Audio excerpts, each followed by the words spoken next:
On today's podcast, I had Duke Loves Taxes from TikTok. The dude has got over 3 million followers, and we talked about some really cool tax saving tips that most of you might qualify for on this podcast. One of which can make you $8,000 in refunds just for your kids. You don't want to miss out because I think this is such a big opportunity that I have not heard anyone else talk about. So make sure you stay to the end. Now, let's jump into it. Are you looking to grow your real estate investing business? My company, Future Flipper, can help. We've taught hundreds of people all over the country how to flip, wholesale, and buy rental properties. And it doesn't matter where you're at in your investing journey. Whether you're trying to get your first deal or scale your company, Future Flipper can help. We have courses, coaching, and events for all levels of investors. So if you want to take the next step, go to futureflipper.com and book a free consultation to see how we can best help you. Once again, that's futureflipper.com. If you've ever wanted to invest with me on my real estate deals, it's now possible. At Pineda Capital, we're purchasing value-add real estate all across the country. This includes multifamily, commercial, and land development.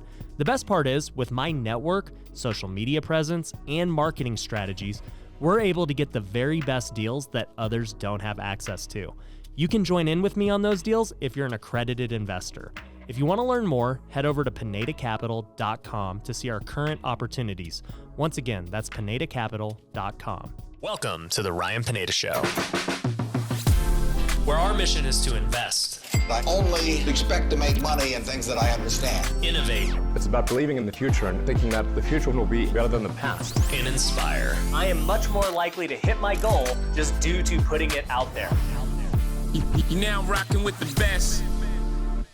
What's going on, everybody? Welcome to another episode of the Ryan Pineda Show. Today, I've got another tax guy with me here at FinCon. It seems like there's quite a few of you here, and it's interesting because, you know, FinCon's a conference for financial creators, and, you know, a lot of them are doing different things. Like, I'm more of in real estate and, like, just making money, but the tax side's interesting because taxes traditionally are very boring, and you know, guys like you and Carlton Dennis have figured out how to make it entertaining. So yeah, I'm happy to have you on the show, dude. No, dude, I'm super excited to be here. I watch a bunch of your podcasts, so I'm excited. Oh, I love it, dude. So I was watching some of your TikToks before here, and they're interesting, man.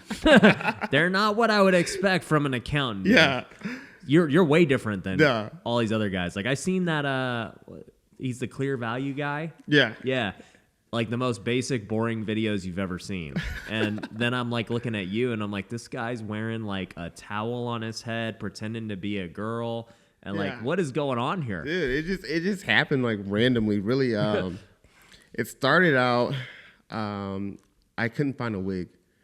And I was like, what can I use instead of a wig? So I used a towel. The first time I used a towel in the video, I was talking about OnlyFans creators. So I was like, hey, you know, That's why. And this is when OnlyFans was popping. Like, you know, like the whole, like it was trending, like, oh, everyone started hearing about OnlyFans. I'm like, well, OnlyFans and taxes. So I was like, hey, how can I pretend like I'm an OnlyFans girl and stuff like that? Yeah. And that's how I came up with the towel idea. And ever since then, it's stuck. And like, just got to switch it up, the hairstyle. Yeah, dude, side note, OnlyFans sent me an email a while back. Have they ever emailed you? No. Would they want to partner with you? Yeah, they were like, yo, Ryan, we think your content would be great for real estate. Like, you know, you should bring it on OnlyFans. And I'm like, you going to have me just give real estate advice naked or what? Like, what do you want me to do? Like, it could sell. Who knows? You know, it might, you know, I might have to go back to that email. Check it out. Yeah, I had to go see what's up. So you start making these videos. OnlyFans sparked it. And then what happened after that? I was like, oh, snap. I have a way to help people. And I'm really big on that. So it's like helping people in an educating, entertaining way. And then it was like, okay, what else are problems? Or, you know, this was started to become like that little addiction, like, oh my gosh, how can I help more people? And so forth. So just Googling things like, you know, what are people struggling with taxes, especially with this is when all like the stimulus checks and stuff are coming out. So it's a lot of explaining to do, making it entertaining, keeping that engagement there. Yeah. So you started TikTok when? Started TikTok in 2019, late 2019. Okay. And then when did you have like that first viral moment? Started gaining traction. Because Probably you have how many followers on TikTok? About now? 3 million. Yeah. It's a lot, dude. Yeah. For talking about taxes. Yeah. I would have never thought that. I'm like, okay, this guy's got 3 million. Like, what does he do? Does he dance? Nah. Like, no, this dude just wears a towel and talks about taxes. Like, who would know? Dude, and it works. Like, Yeah. it works. So it's like, let's keep doing what works. Yeah. We're helping people. Yeah. And that's what's important. So started back in 2019. Okay. Things really started probably picking up hopefully a year later. Okay. Really when like the stimulus checks and things started coming out. And so forth. And a lot of people are starting businesses during COVID. Yeah. So a lot of people had questions about that, and that's when it started picking up about 2020 December. So about a year later, 2020 December, like how many followers did you have then? I think I had about 400. 400? I remember asking people, hey, I think I had like 395. I remember I made a video. Hey, can you help me get to 400 followers? I need 5 more. Yeah, it was just like. So, and then you had 400,000, and then less than a year later, you got over 3 million. Yeah. So it's really taken off. It's really taken off. That's yeah. crazy. And it's crazy. I believe like there's this like the law or this attraction when someone sees you have a lot of followers, it's easier for people to follow you more. Like, dude, this already dude has a lot of followers. The same videos. Yeah, it is. Like, yeah. I'll repost some videos sometimes too. And it's just like, it works, Yeah. It's just people are like, oh, this guy's credible. He's got a lot of followers. Yeah. Yeah. Interesting. So you start doing TikTok. What were you doing before all this, dude? Like, give me the background. Oh, it's not, dude. Of where you came from. Yeah, let's talk about that. So, before TikTok, before the taxes and everything, I was going through a lot. I had recently lost my sister. Oh, I'm sorry to hear that. Yeah, she has. So, the name of my character is Ziri. Okay. That's my sister. Oh. So that's Ziri right here. That's what she's titled right here. Okay. So that helped me like really cope with that. And so that's why it's really easy for me to bring the passion into my videos. Yeah. 'Cause that's my sister. And it's like, so, Yeah. That's super cool. Yeah. So that helped me with the coping, with the depression and things like that, the suicidal thoughts, things like that. Ended up getting over that. Things did get a little bit worse. Ended up filing bankruptcy. Was living out of my truck. When is this? This was like 2019, like Wow. early 2019. Wow. Yeah. So we've made a complete turnaround from 2021 was really where we're taking off. Bro, that's inspiring, bro. Yeah. I did not know that Yeah. all that happened. That's Yeah. amazing. Yeah. So TikTok's helped a lot with that, and it's been a blessing. So Yeah. yeah. So you know, obviously 2019's a big struggle, all these different ways. And you hear about this thing, TikTok, and you just start going after it. Yeah. And then, 2 years later, almost like, look where it's got you, man. Dude, it's complete 180, like complete 180. It's like crazy. And it's all because of TikTok. Yeah. Yeah, and people don't even like think it's like girls dancing or something like that. Like there is, but like Yeah. TikTok can really take your brand to the next level. Yeah. Have you ever done any dancing videos? I have. I believe it, dude. After watching you, I knew it. Dude, I be trial and error. I'm like, what works, and like. Are you jumping on the trends, like doing all these crazy dances? Nah, okay. it didn't work. So it's like I did try to dance in video. I'm like, dude, in my early days, I'm trying everything. Yeah. The towels ended up working. Yeah, dude. Once you find your niche, you Yeah. just do it, dude. It works. You switch it up, people are like, dang, they don't work no more. You lose views or something like that. Okay, let's stick with what works. Yeah. So one thing I've been a constant theme with all the people I've met here at FinCon, I've had, man, how many people? I think we're going to do like 7 podcasts. Killing it, dude. And a lot of them, right, they have big followings. That's why they're here. And the constant theme has been like, man, your life can change quick with social media. And I think that's probably happened for you quite well. Yeah, it's powerful. Yeah. Like powerful. Yeah, dude. Same here. So tell me about the accounting side, man. Like, how did this all come about? Yeah, great question. Okay. So when I was about like 14 or 15, I did a lot of like modeling for like JCPenney's, Frito-Lay's. Dang, Charlie Chang, who we just had, was doing modeling too. I'm Yeah. like, I think I need to get into modeling. That's a thing now. You got the face, dude. Go run it. I'm gonna go on the casting calls and get rejected. No, go on. Just do the OnlyFans. Okay. Just do the OnlyFans. You're right. You're right. Yeah, I already got somebody who wants me. Why I got to reinvent the wheel? Long story short, I was a 1099 contractor, independent contractor. Yeah. So self-employed. At 15, I didn't even know until I got that 1099 in the mail. I had my parents drive me down to H&R Block. Got hit with that little, I think it was like $1,000 and some dollars. Like I ended up owing. Yeah. But it's still surprising. And like, it's like, but this is my first time doing taxes as well. So the cool thing about H&R Block, I mean, it was stressful being that age and owing taxes. So I feel what other people feel now. But at H&R Block, they kind of taught me about deductions, write-offs, travels. I'm like, dang, this stuff is tight. This is player, like, yeah, because, hey, if you would have, tracked your expenses, you could have wrote off that. That's how I really got that love of taxes, kind of like that enjoyment of taxes. So then I went to school to become a CPA. I'm like, okay, I want to do taxes. This is what I want to do, Right. I want to go to college. I'm going to go to CPA. Got my associate's degree. Went to UNT at Dallas. I was still studying CPA there. Yeah. Taking these courses, and long story short, I realized you don't have to be a CPA to do taxes. You literally anybody can do taxes, so dropped out. Yeah. I still try to apply at CPA firms, but didn't have enough experience. Right. So I was like, at this point, I was like, let me work with small business owners or independent contractors because I have that experience myself. Right. And kind of started my own firm back in 2018. Did terrible the first 2 years, in 2021 after TikTok, it's when it completely took off. Yeah.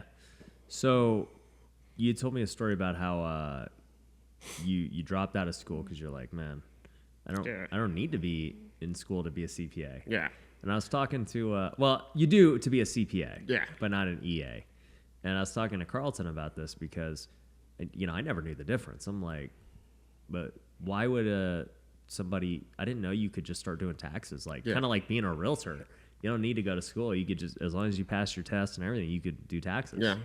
It's pretty crazy when you think about it. Yeah, it's the barrier of entry is and there's a lot of abuse in that, which is crazy. Yeah. So you got to find someone who's legitimate, but at the end of the day, really only 30% of CPAs do taxes. Yeah. Which a lot of people don't know, but yeah, it's crazy, dude. Yeah. So tell me a little bit about your business now, because you said you had bankruptcy just less than or almost 2 years ago, and now you've got this growing tax business. Right. Yeah. So the business, we're kind of at a pain point where, it's a good problem to have. We have too many leads. Right. So, and then, I'm doing everything myself. I'm pretty sure you have experience right there where you feel like you're doing everything yourself. I'm literally making the TikToks, I'm doing bookkeeping for clients, preparing tax returns, tax projections, tax planning, editing my videos. Yeah. And dude, I'm like, this is crazy. And I'm losing a lot of time. A lot of money as well. Yeah. So now we're at this point where I'm bringing on team members, right, trying to delegate tasks, trying to train. And the thing is, it's a whole new skill. Becoming a boss, becoming a leader, delegating this. I'm like, dude, this is a whole new skill. I'm like, this has nothing to do with taxes. No. This is I got to take a course on how to be I've been watching Simon Sinek a lot. Yeah. I think I know the title of my next course. Yeah. So, it's funny. I actually have one of my masterminds coming up next week, and every mastermind I create a new presentation for that quarter of kind of something I'm seeing my students and stuff go through. And it's ironic you said that because this quarter's mastermind is about leadership. Do it. Yeah. So I already made the slides. I've got a leadership guy coming in to talk about team building. Yeah. So it's a common thing, dude, in any industry. Yeah. You don't just grow up and be a leader. No. It's just, you got to learn. Yeah. So I see, behind us, you've got your first employee. Yeah.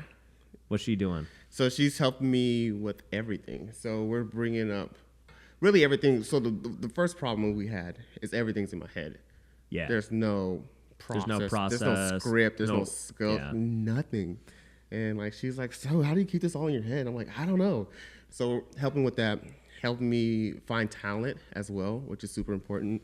So we're talking about doing the back end work as well. So, dude, like helping me with a lot. And it's like, I realized the importance of bringing people on. Yeah. Because it's allowing me to grow and do other things and focus on that. So if anyone listening to this, you're talking about thinking about bringing on team members, do it. Like, yeah.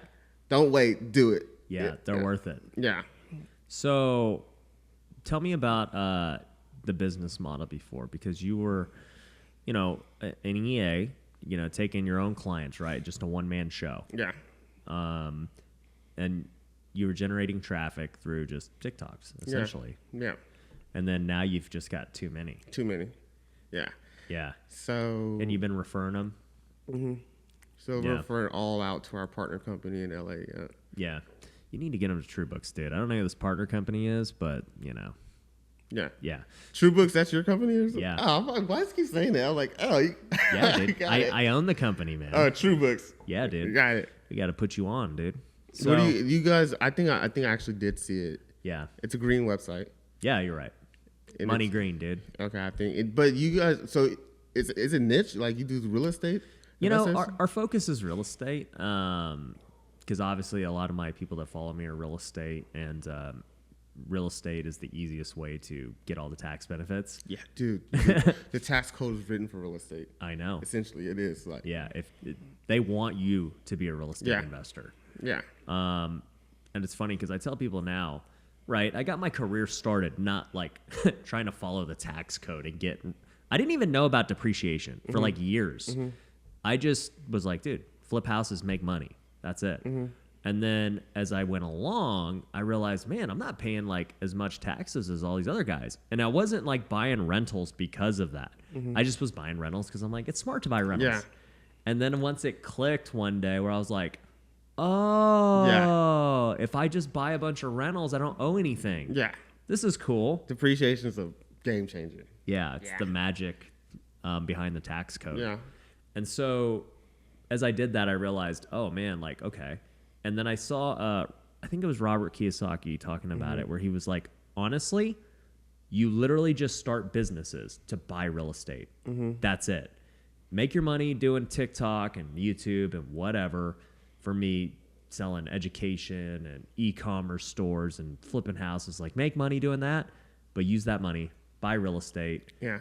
Get super wealthy buying the real estate, but pay no taxes in the meantime. Mm-hmm. Easiest way, by far. It's crazy. Yeah. It's like the great multiplier of wealth. Yeah. It's crazy, yeah. Yeah, but to answer your original question with TrueBooks, we've got hundreds of clients now across the country, and we got different levels of services, but the main focus is real estate investing. Mm-hmm. And even if they're not real estate investors, because like I have a ton of influencer friends now. Yeah. Most of them have never bought a house. Mm-hmm. And I'm like, look, we know how to handle creator and influencer taxes because I am one. Yeah. But also, too, I'm going to teach you how to start getting your tax bill down. That's what's up. Yeah. So you have a good CPA as well. Yeah. So my partner, Matt, he's a beast. But I look at I look at where you're at currently. Mm-hmm. And we were there 2 years ago. Yeah. Like when I started TrueBooks, we had just me as a client. Mm-hmm. Do we have anyone else? Okay. Because I just hired Matt because I really vibed with him and I liked what he was saying. And he did a great job on my taxes and bookkeeping and everything. And everyone was asking me, who's your tax guy? Who's your tax guy? And so I started TrueBooks because I went to him and I said, hey, dude, do you want to start a company together? Because I know I can draw traffic, much like what you do. Yeah. And I know how to build businesses. So we started it. He did everything just like you. Bookkeeping, tax prep, tax strategy, tax, everything.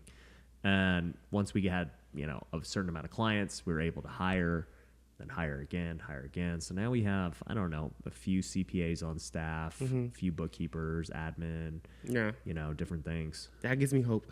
Yeah. So he was where you were at. He was underwater. Yeah. I'm going to have to link him up with you. For sure, dude. You guys can, cry to each other. For sure, dude. Like, please. Help our brother out. HBO. Yeah. So it's cool to see just kind of your evolution, and now you're, hiring. Yeah. So I think I don't know how many leads you got and everything, but my big advice, and I tell people this all the time, like all business is the same, right? There is 3 departments: marketing, sales, and operations. And so like when you look at the tax business, right? Let's take you for example. On the marketing side, you got it locked down. You're getting a ton of views.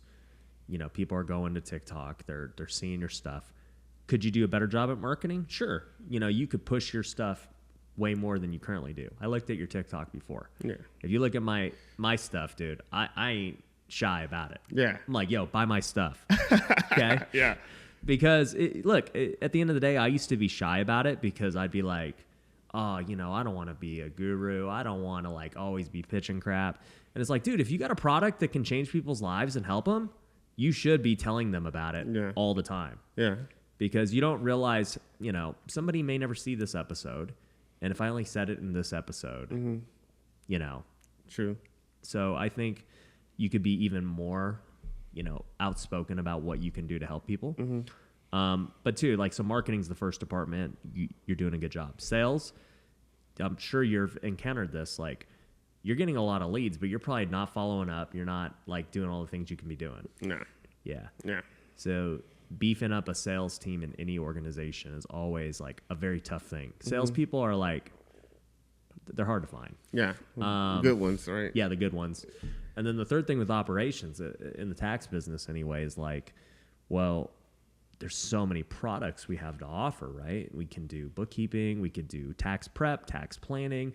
You know, do they want CFO services? Do we got to go through that with them? So there's a whole bunch of operational things and product offerings that you got to think about. But I guess my point is, what we've done in all my businesses is like really break down those departments and figure out, okay, what are we going to do to draw leads? Do we have a sales team to handle those leads? Great. What are we selling them? Yeah. And that's like the 3-minute rundown of how business, dude, how your business is going to go. Consulting. I love it. I know, dude. I'll bill you after. Yeah. So, yeah, dude, it's exciting to see that you made your first hire. And I agree with you, though. Like, you know, the sooner you can build out your team, you know, the less you're referring, and, you know, you can keep those clients. Yeah.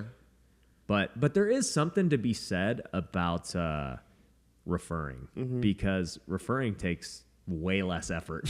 You don't have to do any work. Yeah. Like, that's a good thing. Like, all you need is marketing. I'm a good marketer. Boom. Refer it out. Yeah. No sales team, no operations. Yeah. Handle it. Yeah. So, you know, I'm not even saying referrals are bad. Like, it's just, even today, like, I get referrals for different things. Like, if somebody wants to buy a house, I'm not a realtor. I ain't going to go service it. Yeah. You know what? I'm going to go refer it out to one of my realtors at my brokerage. So. That makes sense. Yeah. So referrals are cool. Like, it's like. Yeah. So, speaking of where you're at, I want to go into some different tax saving things that you talk about on TikTok and maybe people aren't quite aware of. But before we do that, let's hear a quick word from our sponsor. Have you ever wanted to invest in real estate, but you didn't have the time to find deals yourself? That's where Fundrise comes in. Fundrise is a crowdfunding platform that has transacted over $5 billion in real estate and has over 150,000 active investors. While many funds, like my own, require accredited investors, Fundrise allows anyone to invest with as little as $500. If you'd like to learn more, check out fundrise.com. Once again, that's fundrise.com. Are you looking to find off-market real estate deals? One of the best tools my team uses is Batch Leads. With Batch Leads, you're able to pull data, manage lists, and send text messages. On top of that, you can get nationwide access to the MLS to get pictures and comps. My team has used Batch Leads to get some of our best deals, so I know it works. If you want to start today, you can get half off your first month by going to batchleads.io and using the promo code Ryan. Once again, that's batchleads.io, promo code Ryan for half off your first month. Now, back to the show. All right, so Duke, dude. Yeah. What are some cool things that people can do to save some money? They can do things like form an SCorp. Tell me about that. So essentially what an SCorp does, the whole purpose of an SCorp and why people form SCorps is to save on self-employment taxes.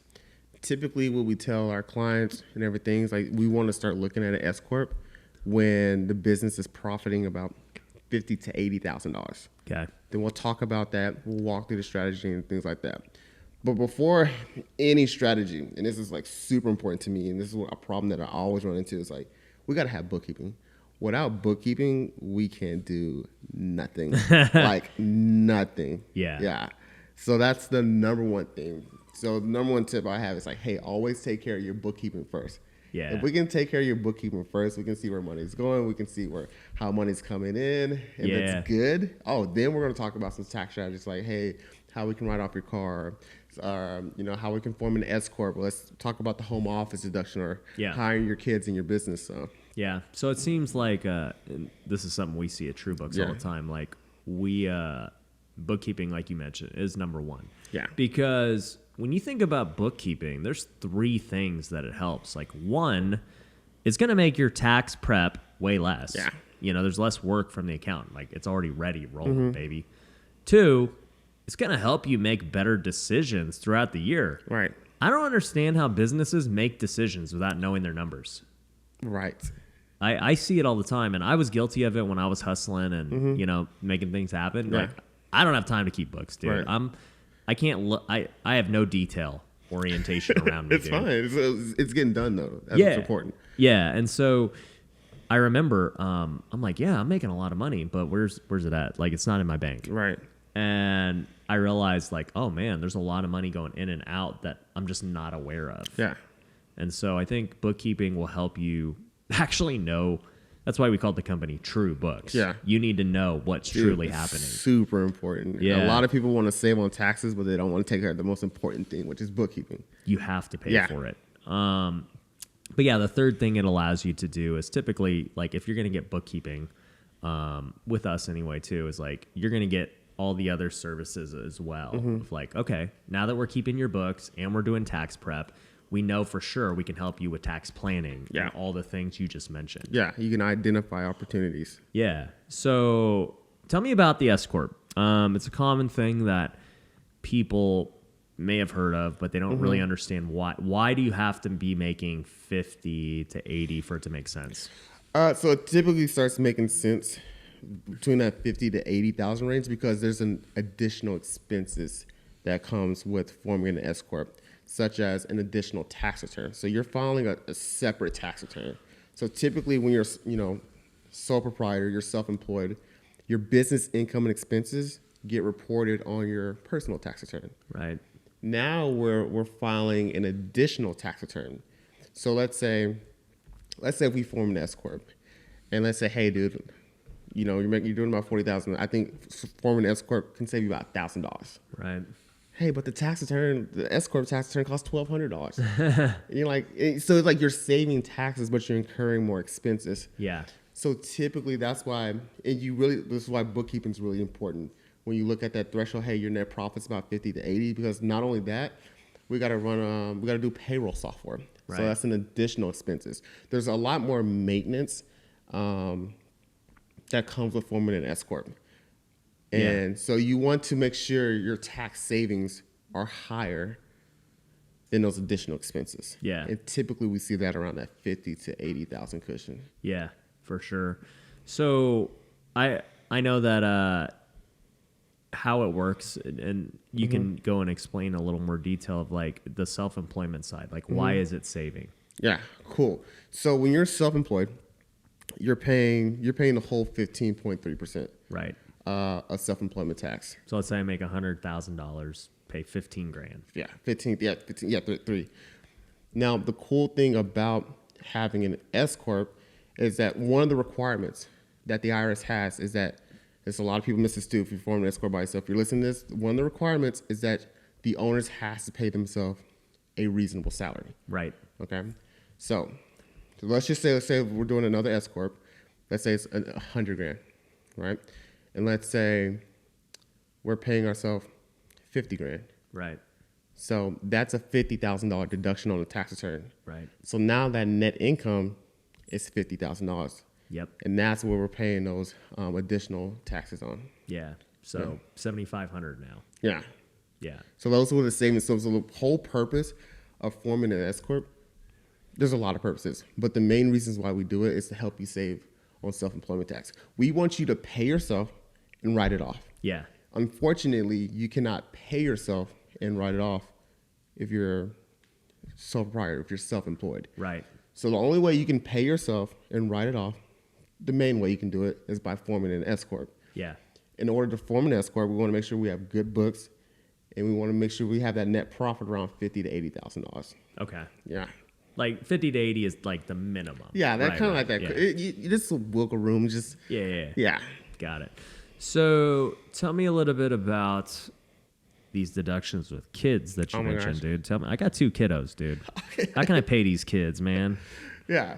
So there's a lot of with the recent passage of the bill, there's a lot of new things for parents, such as we got the dependent and care credit, which this is enhanced credit. The cool thing about this credit, so for the first time, I believe since like the 1940s, over 40 years, the dependent and care credit is refundable. So this means that people can see up to an additional $8,000 increase on the refunds next year for the first time. Wow, that's a lot of money. Yep, yeah, it's crazy. It's like refund, not tax credit. Like refund, yeah, straight up and down refund.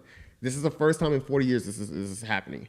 So we're prepared for a big tax season. Like, hey, you're gonna, bro. People are about to be buying Apple iPhones, Gucci bags. Yeah, it's going down. It's getting lit. They're gonna buy some bookkeeping, some SCorps. No, I don't think that's gonna happen. Because typically the guys who get credits or refunds are just normal W-2 people. Yeah. The business owners ain't getting refunds. Yeah, that's one of the cool things about the dependent care credit. I think that's gonna be a game changer for a lot of parents.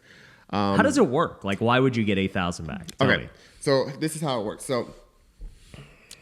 So typically, if you have one kid, so what it's saying is like, hey, if you pay someone to watch your kid while you work, look for work, or you're a full-time student, okay, those expenses are now deductible. Okay.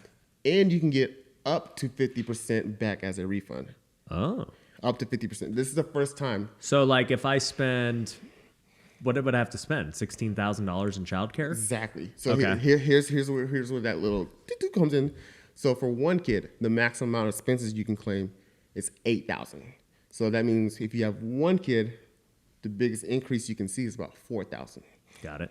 If you have 2 or more kids, the maximum amount of expenses you can claim is $16,000. Ah. So this is where that additional $8,000 comes in.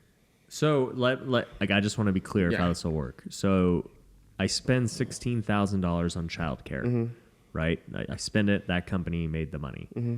You're telling me the government will cut me a check for $8,000? Exactly. But AGI limits. There's always limits. As long as you're making less than $125,000, you'll see that full amount. The moment your income. So I'm not gonna get it. Yeah. Well, maybe. I don't know. Okay. All right. Tell me how we do it. You get a little bit. You do some tax planning, knock down your AGI. If it goes above $125,000, it starts to decrease. Right. All the way up to $438,000. Ah. It completely goes away. Okay. So it's like high income earners are still can still possibly. That's good though, man. I mean, most people are gonna be under that. That's good. Yeah, it's gonna be a game. So changer. will it be for 2020 or 2021? So right now it's just for 2021. Okay. They're talking about making this permanent. Okay. Yeah, it's talking about making this permanent as well as that. All right. So I'm always about loopholes, dude. Yeah. So let's think about how you can scheme this system. Not scheme. That's the wrong word, but you guys get the drift. Could I pay my mother-in-law for childcare? So yes, you can pay any. Because my mother-in-law watches my kids. Why can't I pay her $16,000? Look, you can pay anybody, but your spouse. Okay. Right? You can't pay your spouse. All right. You can't pay the other parent. That's what I'm saying. You can't pay your baby mama or your baby daddy. Okay. Yep. Yep. And Can't pay my wife. Okay. You also cannot pay any other child that you're claiming under the age of 18. Can't pay their brother to watch him. Yeah. Okay. they're trying to get you out there, but you can. I can pay the grandparents. You can pay your grandparents. That's tight. It's really tight. If your nieces, it ain't gonna work for me, but that's tight. For anyone watching this, like that $8,000, like my video guy right here, he's looking at me. He's like, "Yo, I got some kids." Yeah. Who am I paying right now?" Yeah. It's a game changer. Yeah. Yeah. So, dude, I didn't know about that one. That's sick. I'm gonna. Have you gone a viral TikTok on that yet? Yeah. And then all right, whoever my guy who cuts our clips, he does a good job taking them from the podcast. Take this clip. I'm looking at you right now. Take this so clip. yeah, he's the one that put the words on it. And yeah, stuff. yeah, Those look well, cool. so he'll watch these for like an hour and then go pick the best stuff. Like that's cool. Yeah. So and grandma, well, not mine, but you guys, there's gonna be a lot of grandmas getting paid $16,000 this year. Mm-hmm. Oh, and we got some bonus content with this too. Okay, tell me. Give me another clip. So it's called the Child Independent Care Credit. So not only can you pay your child, but let's say you can also, so for one, the child has to be 12 and younger. Yeah. But you can also pay, let's say you pay for someone to watch another dependent that you're claiming that's permanently disabled. So let's say you have parents that live with you and they're permanently disabled, or you have grandparents that live with you that are permanently disabled. And as long as you're claiming them, and you pay for someone to watch them while you look for work, or you're a full-time student, you and your spouse, you can write that off too and get that back as a refund. How do you claim someone's disabled? Like, what do they got to do? There's no really proof. Yeah, my grandma. Yeah, she's yeah. The funny. This is my mind working. So yeah. I'm paying grandma to watch the kids, $16,000. Also, grandma's disabled. She can't she can't do nothing. Red flag. Yeah, I don't think this makes sense, dude. No, dude, the way you think though is like that's how you think. That's what tax is about. Like you're like, how can I kind of get away with it? Like that's the fun thing about it. The whole thing about tax planning is you're playing a game with the IRS. Yeah. They give you this rule book. This is what tax planning is. They give you this rule book. You follow the rules. If you can pay less taxes, you win. If you pay the maximum amount of taxes, you lose. Well, and like we said earlier, the rule book is like, if you want to win, be a real estate investor. That's what the rule book says. Easiest way. It's not even the easiest. It just is like, this is the game. Yeah. So it's like if you're playing Monopoly, and it's like, hey, here's the rules of Monopoly. The way you win Monopoly is by owning the most real estate. Mm-hmm. You can't win any other way. Mm-hmm. And then it's just like, that's what the tax code says too. Hey, if you own a lot of real estate, you win. You can do whatever. Yeah. It's crazy, dude. Yeah. But people don't get it. No. Like, do you have these conversations with them where you're like, you should probably buy some real estate? Yeah, I do. And it's really, with anything, with starting a business, it's that they're making that first step. And I was like, even just buying your first house that you live in, dude. Yeah. Tell me about the deductions. Like, there's so many. Yeah, even like you're buying your first house. I mean, depending if you're using it for business or not, or you're renting it out, or so really. I mean, are we using the house for business or? Yeah, of course, dude. Okay, dude. Everything. Yeah, Somebody's side hustle. Somebody got a side hustle. It's so easy to write stuff off for business owners. Yeah. It's very difficult to do tax planning for someone who's just on a W-2. Right. So you're buying a house. We may want to look into the home office deduction. If you're renting that house out, let's say you house hack, and you're renting a house. Hey, you got some depreciation expense on the Schedule E. Yeah. Schedule E is where you claim the rental property. And you're also a real estate investor. Yeah. Yeah. You can qualify as a real estate professional. Yeah. And then, with the whole 700, there's a lot of rules to do that. Yeah. But there's a lot of more tax benefits as well, where you get to write off more stuff. Yep. Yeah. You get interest deductions. Mm-hmm. Depreciation. Yeah. It's freaking wild, dude. Yeah. You gotta tell these people about it, man.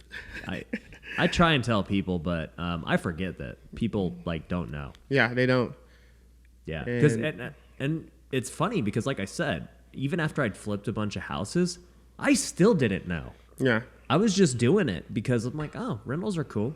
Flipping houses are cool, and I didn't realize how big of a benefit they were. Yeah, the easiest way to explain rental real estate is you're putting money into your bank account, but on the tax return you're showing a loss. Yeah, that's essential. That's the best way I can put it. And if people can understand that, they're like, okay, so you're not paying taxes on that money that you're essentially putting in the bank account. You're showing a loss on the tax return. Yeah. In most cases. Yep.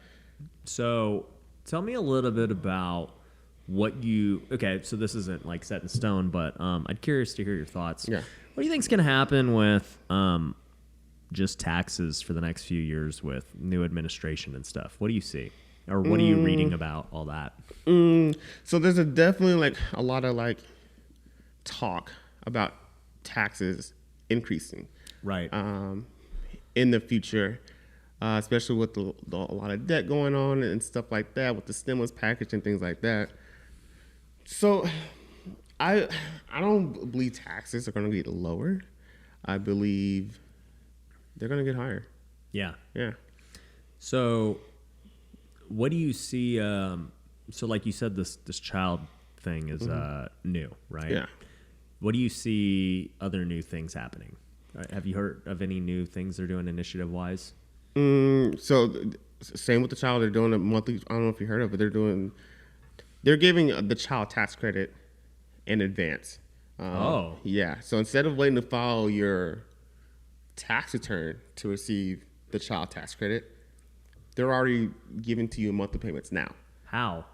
And it's in advance. And so we think You're just saying, I will Yeah. qualify for this $8,000. Give me it now. Yeah. So well, it's not this is a different one. It's the child tax credit. Oh, the tax credit. Yeah. Okay. The child tax credit. So that one's like up to like $3,600. Yeah, because they already know how many kids you got. Yeah. So they looked at your prior year data and like, hey, we have to reconcile that on the tax return. There's a lot of things out there for parents. There's like a lot of stimulus stuff going on for parents and kids. I believe that's what's going on in the White House right now. They're really focusing on parents and kids and stimulus. Yeah. In my opinion, I definitely want to see a lot more stuff for business owners to encourage more business owners. Like, you know. Yeah. Well, I think what we've talked about a lot is like they don't really do too many things to encourage business. Like they're like, oh, we want to charge the business owners more. They're getting away with not paying taxes because of real estate depreciation. Yeah. It's just like, well, that's like what the tax code is. Yeah. What do you want to do? Like, you gonna just eliminate Yeah. how it was built for the last 100 years? Yeah, and you're right. They're trying to beef up the audit game too. Yeah. So they have this whole planned law, where because businesses, okay, if you're on a W-2 1099, it's very hard to underreport that income because it gets reported to the IRS. Right. Businesses are a lot, especially if you're a cash business, it's a lot easier to underreport that income. So what they're trying to do now is that they want the IRS to start monitoring those bank accounts. Everyone's bank accounts. Yeah. But like, you heard about that? No. Well, I saw you make a TikTok on it. Yeah. I'm like, okay, what's the deal? Like, I was thinking they're trying to do it for, I don't know, crypto or something. Like, what's the deal? So the whole purpose is there's a big tax gap. Tax gap pretty much says, hey, the IRS thinks they're going to claim this amount of money. And dude, they're like only claiming this amount of money. They're like all my bartenders in Vegas. Yeah. Yeah. I don't know what they've been doing, but yeah. Yeah. So like they think they're going to claim all this money. So they want to close that tax gap. Okay. So they believe they can close that tax gap by auditing more people. Right. So I'm not understanding how they're really going to monitor the bank accounts. I don't know if it's a scare tactic or what, but that's one way. Hey, start monitoring their bank accounts. Hey, the banks will actually report transactions over like I believe like $600 going in and out the bank account, which they already do at the 10,000 threshold, but now we're at 600. I didn't know that. Yeah. So every wire I get over 10 grand, they already know about it? Yeah. So the bank is required. Don't quote me on this because I'm not sure exactly what the form is, but Right. the bank has some responsibility to report over 10,000, like 10,001. Oh. 10,001 and more. Yeah. Wow, I didn't know that. Yeah. That's crazy, man. Yeah. But if they start, I guess, spying on bank accounts and stuff, it makes the need for crypto and stuff even bigger. It's crazy, right? Yeah. I think the crypto world's going to blow up. Yeah, I do too. Yeah. Especially if you start doing these things that we're talking Yeah. about. Yeah. Because, like, dude, like, first off, I mean, I get it trying to get these cash guys to, you know, pay their taxes. Like, nothing I do is really cash. So it's like, dude, it's right there. Yeah. But then I think about it, I'm like, if your whole goal is to get the rich to pay more, then rich people aren't like doing these cash businesses things, dude. Like that's your typical, you know, I don't know, 50 to 150 person. Yeah. Like laundromats, restaurants. Yeah, because the people under that aren't even like getting taxed anyway, really.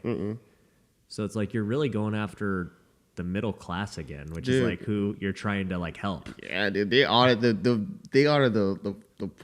highest people. The IRS audits the poor, and like the middle class poor, and then like the higher class, but like really like the lower class poor a lot because they think like they're just claiming all these credits. It's just crazy, and it's like they It don't doesn't even make a difference. they don't have the money to go after wealthy individuals because the wealthy individuals fight have it. lawyers, they Yeah. have this, they have that, and the IRS budget's already cut. So it's like, hey, we're going after middle class and low class, which is crazy, but they want to increase the IRS budget to hopefully help with that. I did not know that was a thing either. Yeah. I in my mind, I always assume the IRS would go after, rich people. It's just like, hey, these are who we could freaking squeeze the most. Yeah. Why would you go after lower income people? They're easy. I don't know. Like, what's the point? Yeah. You gonna go get another $500 out of them? Like, what are you doing? Getting paid. But actually, you know what? Never mind. Yeah. The government does that, so it's not surprising that it's dumb. I can't believe that's a thing. So yeah, those are some pretty crazy deductions with kids that I didn't know about, man. It's gonna be a game changer. Yeah. Is there anything else you can think of off the top of your head that's happening? This will probably be that situation where I get home like, dang, I should have said that. Yeah, it seems like they're proposing new stuff like every day. It's like I read these clickbait headlines and I'm like, oh, dude, no way. And then it's like, yeah, it's in proposal. It's like, that doesn't mean anything. Yeah. So there's really talk. I guess another big thing, like I don't know what's going on with the student loan forgiveness. They're trying to get that forgiven, which they did in the recent law, the recent bill that they just passed. So typically, if you have student loan forgiven, it's taxable income. It's like, hey, it's just taxable income. So anytime you get a loan, Really? yeah, So if you had $40,000 in student loans, they forgave them. They still want you to pay taxes. yeah, because you received $40,000. So anytime you receive a loan, that's not income. Yeah, that's what they did to me on the PPP. Yeah. Okay. Yeah, That makes sense. Yeah, it's not considered income, but anytime but the thing is like you can write off your interest. So the only income the bank is getting is interest, and your only expense is interest, right? It's really a transfer of money. So typically, when you get $40,000, you're supposed to pay $40,000 back. That's why it's not taxable income. Yeah. But if you get $40,000 and it's forgiven, IRS says, hey, you got $40,000. Yeah. That's taxable income. Now, in the bill they just passed, they said, hey, if you have student loan forgiveness, we're no longer going to consider that taxable income. So this is kind of like, I don't know what's going on, but it's kind of like setting up the building stones of, hey, maybe there is some future like student loan forgiveness coming up. Yeah. Which is another cool thing. Yeah. I actually said that in some video I did. I was talking about student loan forgiveness. And I'm like, look, man, should all student loans be forgiven? Absolutely not. Like, that's kids. They want to go to school. They wanted to do whatever. Like, it's on you, dude. Yeah. You signed the bill. Or you signed the agreement. But I do think they should incentivize people that are in certain majors and stuff to qualify for that. Like I was saying, all right, if we're going to have this pandemic for freaking whoever knows how long, we need to beef up the amount of nurses and doctors and medical personnel. Go give them free school. Yeah. Like, go give them student loan forgiveness. Like, put them through college, and then if they work, I don't know, 5 years as a nurse, they're forgiven. Yeah. And that way you beef up this whole medical system, because my personal belief is like, this stuff is going to last far longer than people think. Yeah. And how long do you think it's going to last? Dude, I just think after watching it play out the last year and a half, it's always like this next thing. It's like, okay, once we have the vaccines, we're good. Yeah. No, So we're we're not. Okay, well, once this happens, then we're good. It's like, okay, whatever, dude. Yeah. Oh, well, there's this new strain. We got to do this. I'm like, dude, this is never going to end. Yeah. So I'm at the point where I'm like, okay, to get back to normal, the reason we have to wear all these masks and do these things because the hospitals are overfilling, right? That's the whole big reason. It's like, okay, like let's just incentivize people like me, real estate developers, to go build more hospitals. And then let's go incentivize people to go to school for medical. And hopefully that solves the issue. Yeah, for sure. But, I agree. the people who want student loans because they went to business school, it's like, no, dude, go freaking make some money in business. Yeah. Like, Well, fool. That's why you went to school. Yeah. Go make some money. There should be levels to it. Yeah. Like, okay, if you want to go do something for society, like be a teacher, Yeah. great. We can do some student loan forgiveness. In fact, I think they already have that Yeah. in many different. My wife was a public school teacher. Okay. And she didn't qualify because she quit too soon. But like if she had spent 5 years at like a at-risk school, they'd have forgiven her like $15,000 or something. Yeah. Right. But I think if you incentivize the right jobs for forgiveness, it's cool. Like medical or teaching or something like that. Right. You want to be a lawyer? Well, go pay a bunch of money, dude. Yeah, it's worth. Yeah, it's Yeah. an investment. It's like Yeah. an investment. Yeah. Yeah, you want to be a CPA? Well, you don't pay to be a CPA. Yeah.